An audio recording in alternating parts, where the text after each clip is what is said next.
finding doctors. We found one. Let's bring in Dr. Rob Komenarek. He is a concierge doctor, I believe, in the New York area. How is this impacting you? Are you seeing this, and how does it impact your business?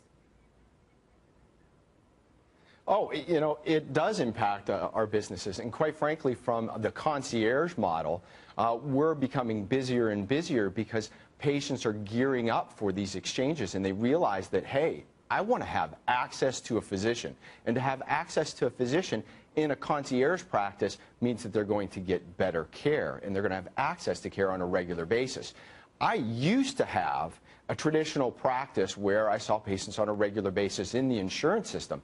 And one of the problems with that is because of the declining reimbursement, which has become so incredibly drastic over the last couple of years, it's almost impossible to run a traditional practice. And you start having to make adjustments in your practice, letting staff go, decreasing salaries, decreasing benefits. For the average family doctor in the United States that's self-employed, running a practice right now is just almost impossible to do. And what's going to happen is when these exchanges fire up and there's decrease to access to care, because you're going to have doctors that are already just ballooning at the seams with patients that they're trying to care for, and then you're going to cut reimbursement further. How are you going to deliver care to these people? Most doctors in the United States at this point are overburdened with trying to care for their existing patients and trying to keep their practices afloat. Okay. Where I'm located, which is actually in Ohio. Oh, sorry. Yeah, I'm sorry. I didn't know where you were coming from. But do you feel bad about that? I mean, we're creating a two-tier medical system. What was supposed to create health insurance for everyone. I mean, you got into the business, I would think, to help people.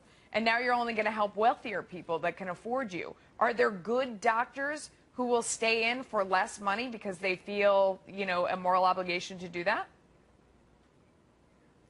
I'm sure there will be plenty of doctors that want to stay in and help their clientele, and I tried to keep my practice of 18 years in family medicine going as long as I could. And quite frankly, when I transitioned out of traditional healthcare model, insurance-based, it was painful because there were clients that I had to leave behind that I had substantial long-term relationships with, and it was like losing an arm. But the reality is, in order to stay afloat and to keep my business open, I had to make a decision. Was I going to go under and have to close my business, or transition to a model where I could keep it open, and there were going to be clients that could follow me and some that weren't going to be able to? I wish they could all follow me, but that's just not the case. Health care is expensive. Mike, is this what we're going to see everywhere? I think, getting back to a point you made before, I think it's a mistake to focus on the tiers, whether there's one tier, two tiers, or three tiers in a healthcare sector. There's always going to be inequality. The rich are always, in any sort of system, even a total single-payer system, the rich or the powerful, politicians and so forth, they're always going to do better than the average person. What's important to focus on is not how many tiers there are in a healthcare sector, but what are the trends.